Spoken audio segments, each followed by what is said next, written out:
one.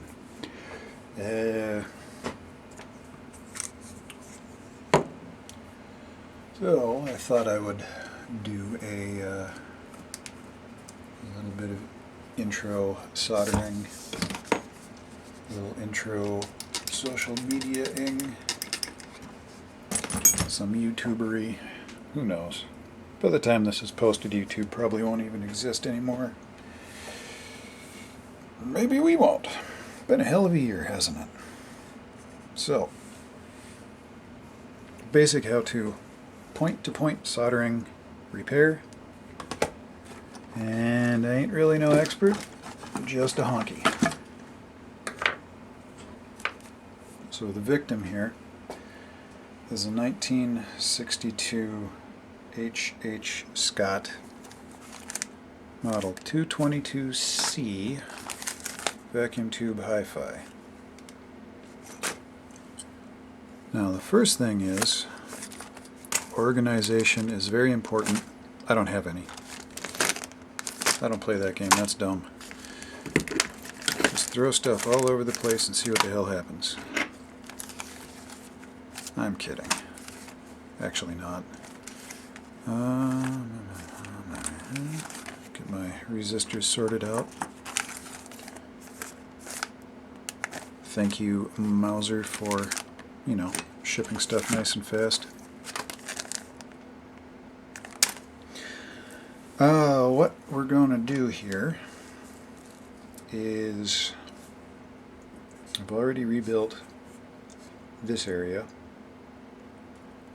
and I'd already gone through this amp and replaced the capacitors on the output stage. These are Russian K40Y9 paper and oils.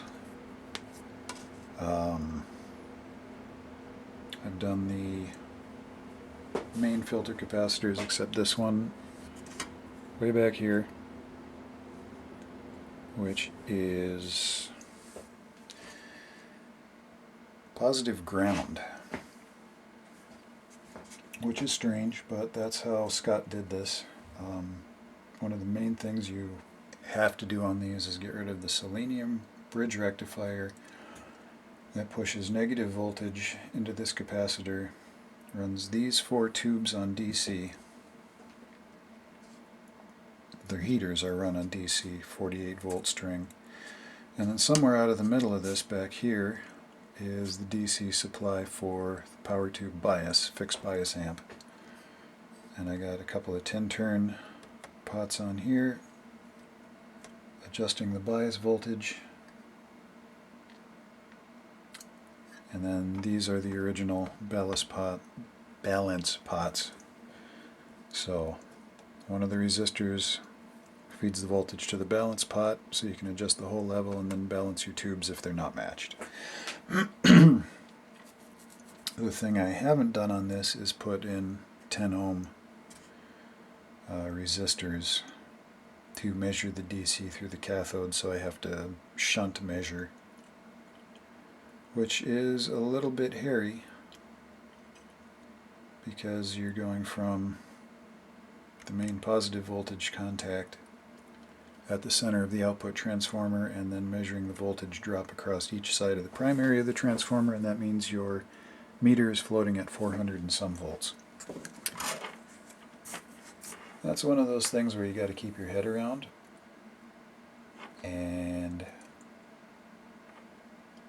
keep probably one hand behind your back, because if you complete that circuit through your body, you're going to have a bad day.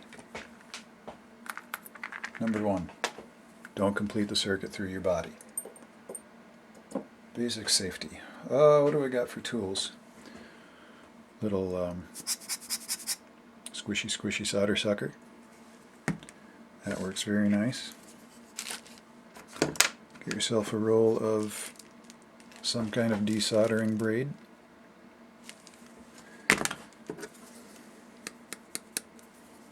Those are good to have. Good sharp ones. Needle nose pliers. I think this is the pair I got from the Big Orange Home Improvement store, and I went through the whole bin of Chinese pliers to find one where the teeth actually lock together. Had some time on my hands that particular morning. Also, you know, whatever solder. 6337 rosin core. Good stuff. I don't believe in this whole RoHS deal. Reduction of hazardous substances. Just soldered junk. Wash your hands. And this isn't getting recycled anyway. And then really good flux. This is nice. Nice stuff because it's got a real fine little applicator tip. And it doesn't take much. Some people don't want to use solder because flux.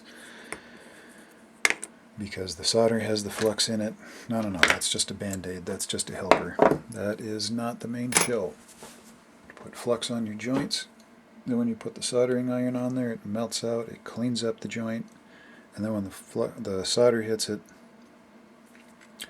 it melts in, and the flux in the solder helps the solder flow over to the part and make a better connection.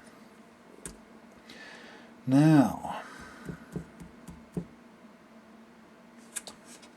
these tubes are the LP preamp, the phonograph preamp, there we go. And then back here, these two are the main preamp. These two are phase splitter and driver tubes to run the power amp. They're a 6GH8 pentode front end doing voltage gain into a triode cathodiene inverter and driver. Works good. Thing sounds really good. It's very simple. There's only one gain stage in the pre-front end of it, and then tubes are another gain stage before the feedback loop, so it makes the feedback loop easier, less chances of crazy phase shifts and oscillations. Yesterday I reworked this because this capacitor, actually that capacitor, vintage 1962, was bad. This is on the screen grid of the pentode preamp tube. And let's zoom in there a little bit and see what that looks like. Right down, ooh, there. What do we got? See, I did these 15Ks before, about the same time I did the main caps. Got a feeling to do these, but for the most part they still spec out well, and they're not moving any current through them, so not a big deal. The plate and screen grid resistors and cathode resistor were a little bit drifty, so we're going to replace them all. And since this one was actually bad, it had to go and get done anyway. What I'm going to do for myself is try to just do one side, this one, and give it a listen, see what it sounds like with the new parts. And then we'll move into the back. Up. And we'll get back here and do the other one, which is identical. It's stereo. So left and right channels. That's the left, that's the right. It's upside down. All the same. And in here we're going to replace all of these except for this piece, because that's a 2.2 meg and I don't have any of those. It doesn't matter because it's literally not moving any current anyway. It's just a cathode to ground signal. So these guys here, we got 1 watt 270K. They're a little smaller physically than I like, but they should be just fine for what we're doing. Metal film resistor, So we got 1, 2 there and 3, 4 there. I got to do a little bit more removing of ugly pieces that I don't need. Probably can't see it from there, but right down here there's a stub from twin of that capacitor that I pulled out earlier. That one was measuring bad in the circuit, but it was only measuring bad in the circuit. It measures just fine once you get it out of the circuit. It's the original part. Hey, if you want to give me money for these, yeah, I'll sell them to you. Alright, soldering iron should be hot. You want a nice damp sponge. Keep the tip of your soldering iron tinned up. That helps. Just that'll flux core solder on there. Watch the gold go away.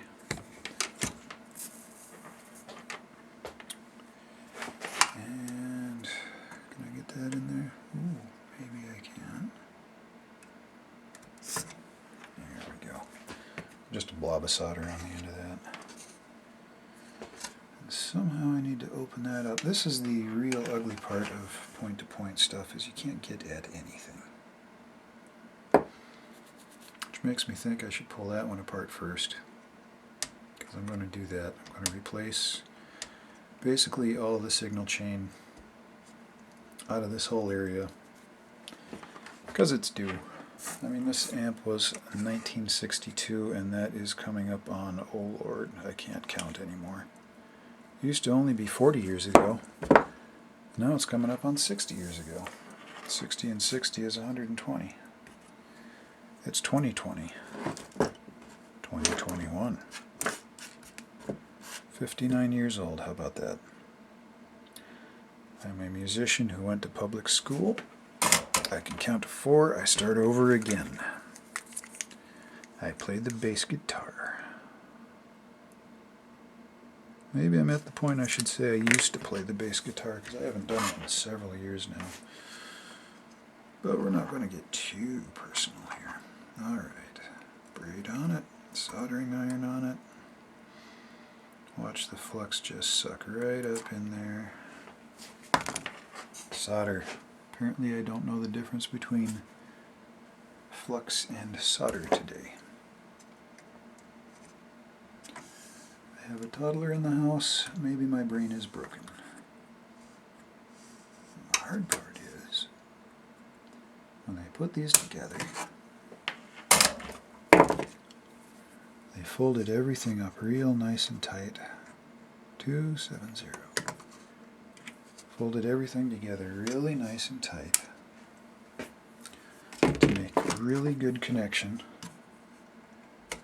between the loop down here and the component. And the downside of that is, when you come to take it apart, damn near impossible. So, I got a collection of these O-ring picks from the usual places that have lots of things that are made in China. You can get the point in there, open it up, pull it right back out again. Same thing with capacitor. Trick with this is get the heat on it, get it moving, keep it moving, and the solder will cool and it won't stick back together. Here I go again, just every time I solder on something, it's going to be a few minutes before I use the iron again.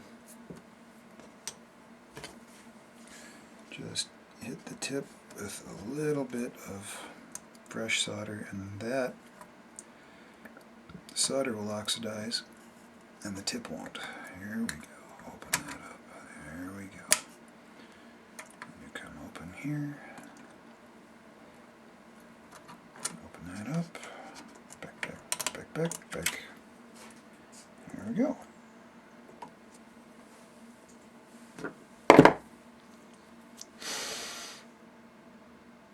How about that? Alright. Of course, there's your solder braid. Once the end is soldered up like that, lop it off. Just put this right up center here so you can see it. Take the tip, smear a little bit of flux on that. This is like a $12 tube of flux, but you hardly use any of it. So it goes a long way. Now, what we're going to do, I'm doing this to do it, so don't worry if you can't see anything.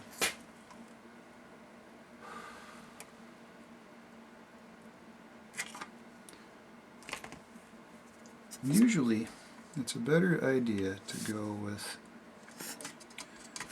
the solder sucker first.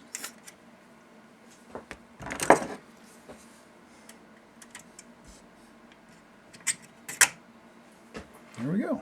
Just pull that off. And then come on after with the braid and clean it up. So that was a little backwards what I just did there.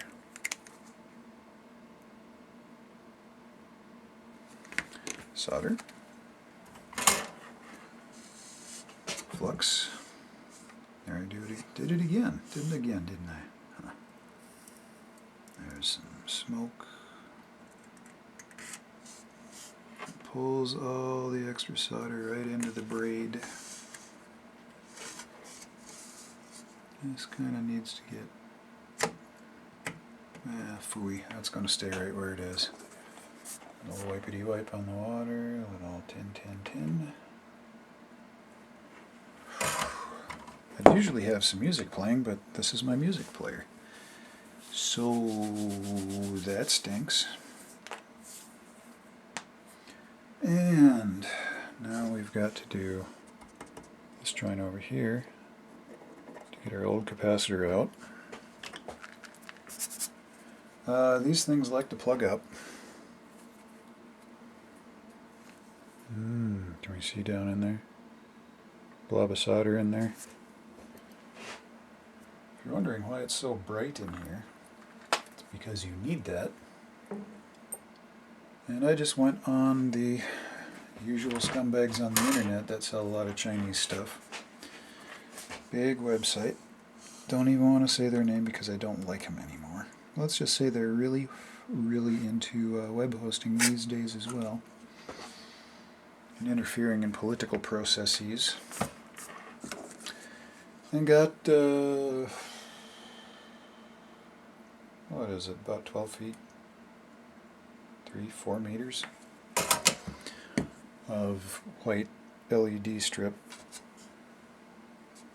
and made a light. If you want to see it, I'll show it to you later. Today I'm just soldering. I want to get this done. Everybody else in the house is taking a nap. I got stuff I want to do before they make me get a real job and go back to work again.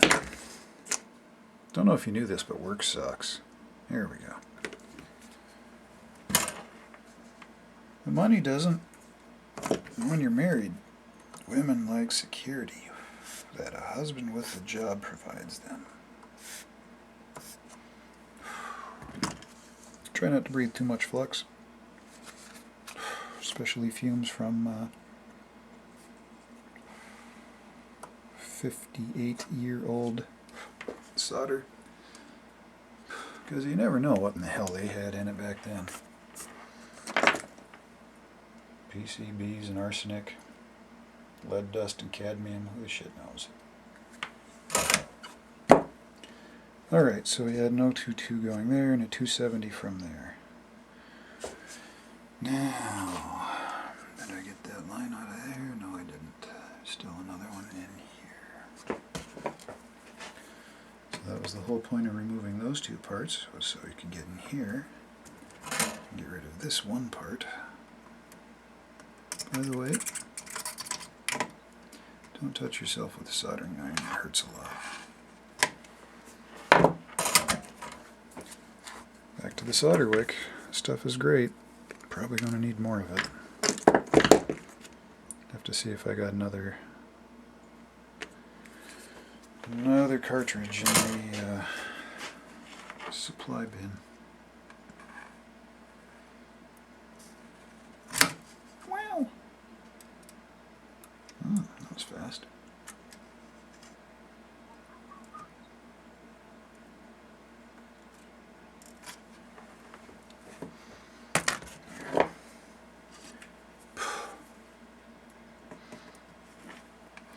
Downside of this operation I got going on here is I don't have any really good ventilation. Smoke doesn't really go anywhere.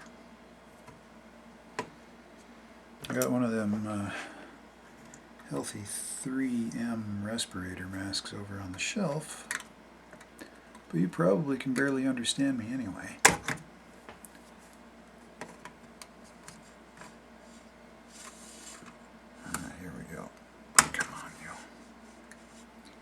Not to be bitch, okay? Not be bitch. I'll give 2 internet points to whoever says where that phrase is from that I just said. Not be bitch, okay?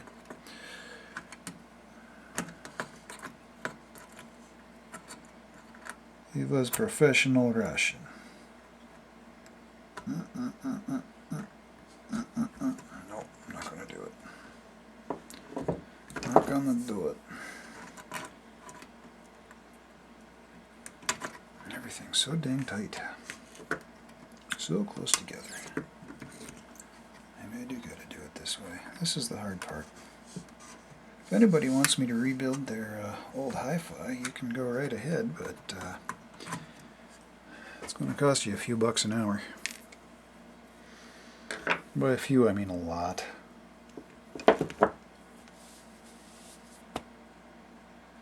Okay, I should now pull this 270.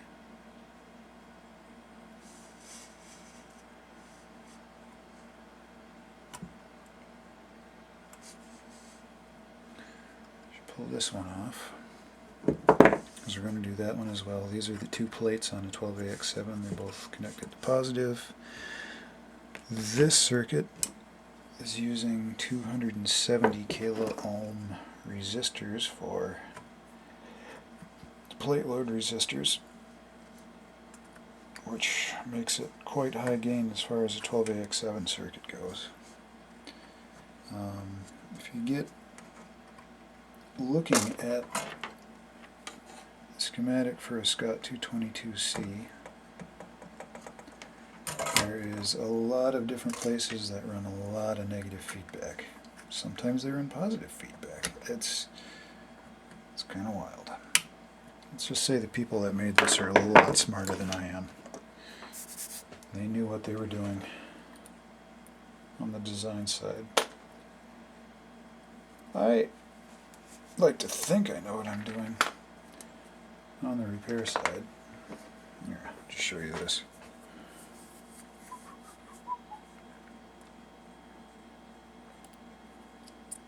Chunks.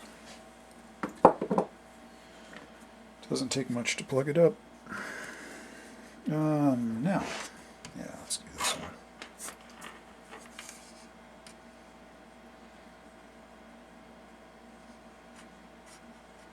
We're getting some heat in there. Tell you something else about solder. It helps, it really helps, in getting heat transferred to the workpiece. Because it's a liquid, there, that melted right away. Because it's a liquid, it will have perfect contact.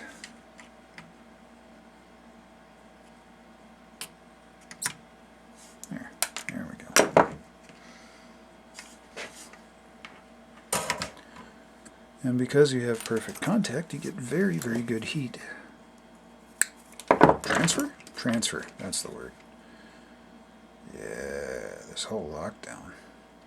It is amazing what it does to your linguistic skills if you literally don't have to talk to anybody. except a toddler and a woman with baby brain. That will suck your linguistic skills right out of your skull. Welcome to daily life. By the way, if you're worried about having kids, don't.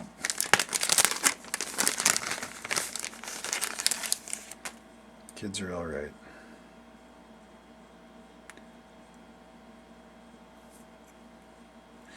I'm going to have to measure one of these. These have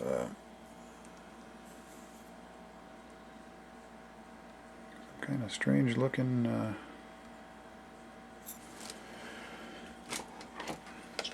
color bands on them. Let me see here. Ohms. Drop that. Pull out the kickstand. Set it up on something not really vital. There we go. Here we go. 0.27 mega ohms. 268. Hey, that's not bad.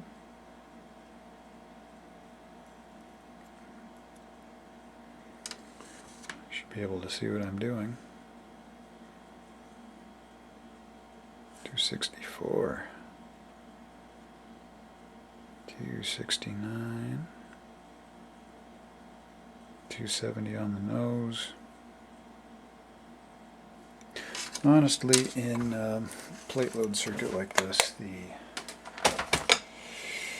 value of the resistor itself is not all that critical, because you're going to have the load of the circuit after it, and that's going to move the load lines around. You know what I mean? Move them around. Because you're working your plate load versus impedance of the next stage, and load lines never ever stay where you want them.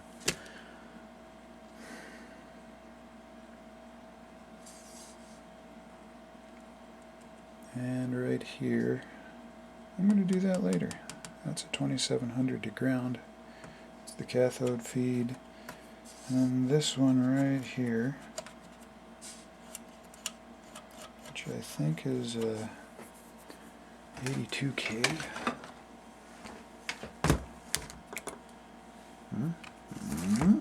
Yeah. No.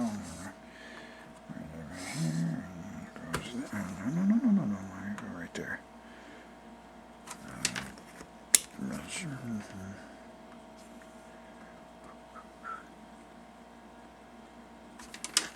51.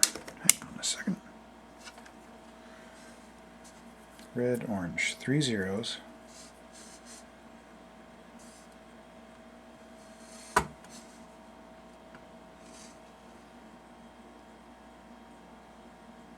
Well, that ain't right.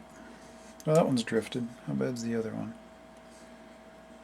Should be 62, 6.2, and they're both down around 5K.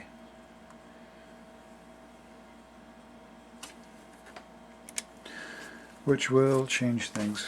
That's a positive feedback circuit. It'll give it more positive feedback, which will give it more gain, which then goes into the this junk down here, where my finger goes away. And there's a whole lot of negative feedback in there, and things just are weird. What do we got over here? 047s, 033s, 220K. That's a different thing. 0.1s come in later. 27K ohm, 33, 1 watt. Like I said, I wasn't organized. Yeah, I'm not organized. Somewhere in here, I got a bunch of 022, 630 volt. These are polypropylene film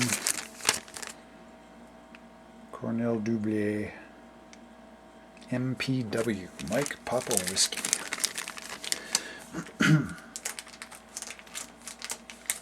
This is the fun part. Half an hour into it and I can start putting parts together. That's great. Because these, ooh, alright. Focus on up. Illinois capacitor, MPW, Cornell Bot, Illinois, that's right. Allegedly, people on the interwebs like these, so that's good. And that tucks in under there, just like this one. There, you want to see what I'm doing? Let's come on in here a little bit tighter. And there you can see both channels maybe. Come on. Thud. Alright. So this comes in, hides under there, and we have to bend this lead around into that second pin right there. And this one has to come around and go into this pin right there.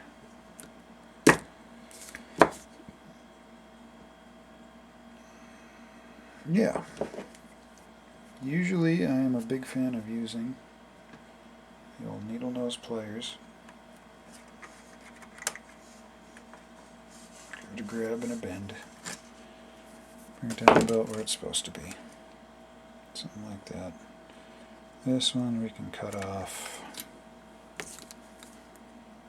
right about there for now. Alright. Then we can just knock that down like that. This is the ugly part of point-to-point wiring, is you're basically just hand stitching this whole friggin' mess together. And this one, come out here. The thing is, you don't want to bend from the body of the part itself. You don't want the part to have to take up the stress of you bending it, because that's how you can break stuff. And we don't want to break things, because we're just getting this junk back together, aren't we? And we'll come in over here-ish and give it a bend like that. Do we like that? Yeah. There we go. And then we can take this end here. Make that go away. I don't throw those out. I probably should. Okay, so then this and that can go together. Give it a little pushy push like that. Now we gotta. The easiest way to do this when you're putting something together is to not start in the first place. Take it to somebody that knows what the hell they're doing. But that's not me. I only pretend. So the fun part here is sometimes you just gotta take a bigger hammer, push that over so it hooks a little bit. There we go. Now I'm going to take this one. Oh, yeah. Let's take one of our 270 plate load resistors. Look at the size difference between those. Those are both 1 watt parts.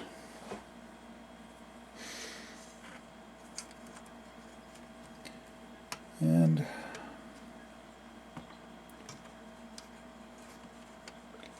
take that and wrap it around the terminal block. The nice thing is these have kind of a cutout, a notch for parts to go into. And we'll leave that flat, we'll cut it off when we're done.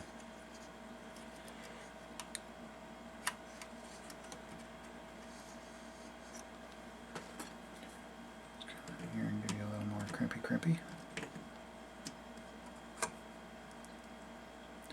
Oh, if you don't know it, watch out for that part of your needle nose pliers. This one's got a nice gap there. All that means is when it snaps, you can just pinch a bigger part of your finger, and that really hurts. These are things I've learned. I don't want you to have to repeat my mistakes, go through my pain again. Just trying to be a nice guy, if you know what I mean.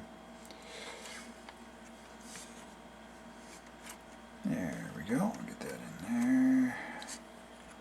Bring you up like this. Grab one side by this, one side by that. Okay, these come up. I want that up and above. And this thing also wants to be up and above like that. Use 3 dimensions if you have them. That's the best thing point-to-point wiring has going for it, is it's 3-dimensional. Take something like this, and instead of having parts just laying right on top of each other and next to each other and everything else is way like a printed circuit board, you can take down here, we got a lead from a capacitor. Under here, we got a lead going to that grid. And drop your stuff on the floor and dowel up the tip.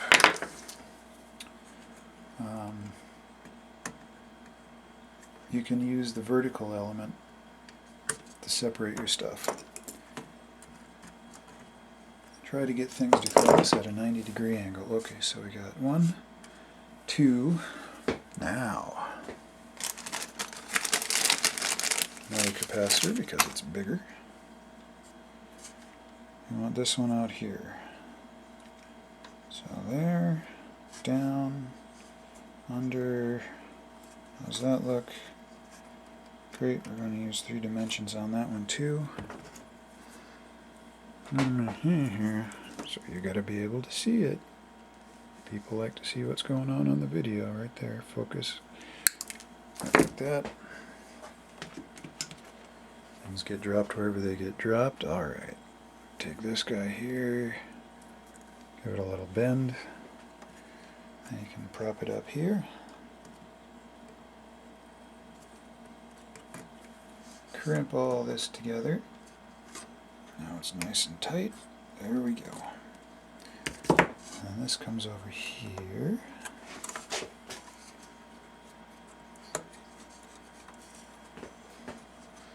That comes around that. We're going to go all the way around it. Take Mr. Needle Nose plier and there we go. Good soldering practices. You want a good mechanical connection.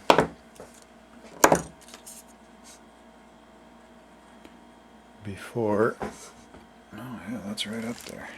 Here, let's move this over. You want a good mechanical connection before you put any solder anywhere on it. That's what we got there. That's nice and tight. This one's a little wiggly. That'll be okay. This is not military grade soldering.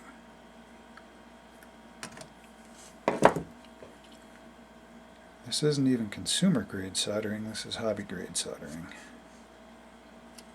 But this is my project, this is my thing, and I want it to be good. So, start with that guy. Yeah, knock it off about that long. Goes up through the loop.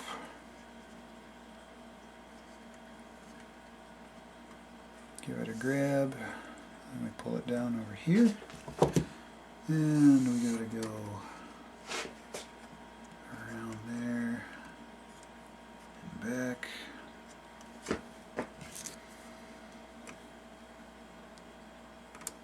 Give it a squish. Sorry if my arm's in the way. Not sorry. Like I said, I'm working for me here, and y'all is along for the ride if anybody is actually watching this. And if nobody's watching it, whatever. I don't need to make any more of these. Nice to have some bends. A little bit of flex in your parts. So that way when it gets hot,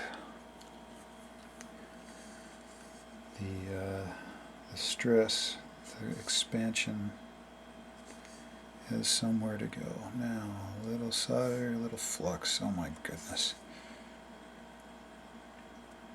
1, 2, 3, 4, 5. 5 of those. All right. Solder. Soldering iron. Ooh, she's getting hot now. Well, we'll take that right out of her. All right, here we go. Careful soldering on tube sockets. If you get too much solder on it, it'll run right down the socket and fill up the tube contact. Okay, here we go. We got some solder on there. It's warming up. I'm going to go about 1, 2, 3. It's a little bit of a slow 3 count, but you want to do a 3 count. You want to use the right size tip for what you're doing. This is the one I'm using here. Just about right. If you use too small of a tip, it won't have enough heat. And you'll have to hold the iron on there too long. There we go. Just had to kind of double touch that one. Alright, a little fluxy flux in the solder. And don't touch that wire behind it. We go 1, 2, 3. That's all it should take to make a nice clean joint with good spread, good wetting. Wetting, not a wetting. Oh, nuts. Yeah, I figured that would happen. Alright, last one. 1, 2, 3. Smoky, smoky. Like I said, no ventilation.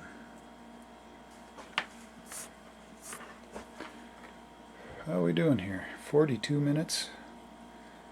That's long enough. So, that is about how long it takes to do dang near anything on a point-to-point wired vintage amplifier. This is slow work. It's kind of tedious. You got to be careful so you don't wreck anything, especially anything important. You don't want to do dumb things like, you know,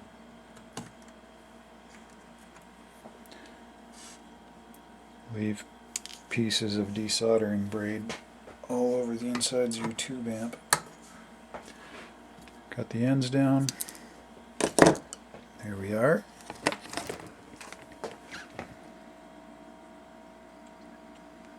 Yeah, I just got a little careless with the soldering iron and nicked that. I'll measure it and make sure it's good. They usually are. Here's the original channel. And here's an identical channel. We've replaced plate resistors, capacitor between the two sides of it, and input-output caps. I think I still need to do that cathode resistor, and if I can find it, maybe I'll do those, but I think we'll let them ride for now. These, I'm going to do one of these, probably this one, and we'll see how it comes out. This is the preamp that goes with the power amp I've already done. I want to see what everything sounds like. This is the phono. I don't play many records because, you know, I don't really have much space for vinyl. There you go. Telephoto. Wide angle. That's what the inside of a Scott looks like. That's all you get. Alright. Take care. Wait.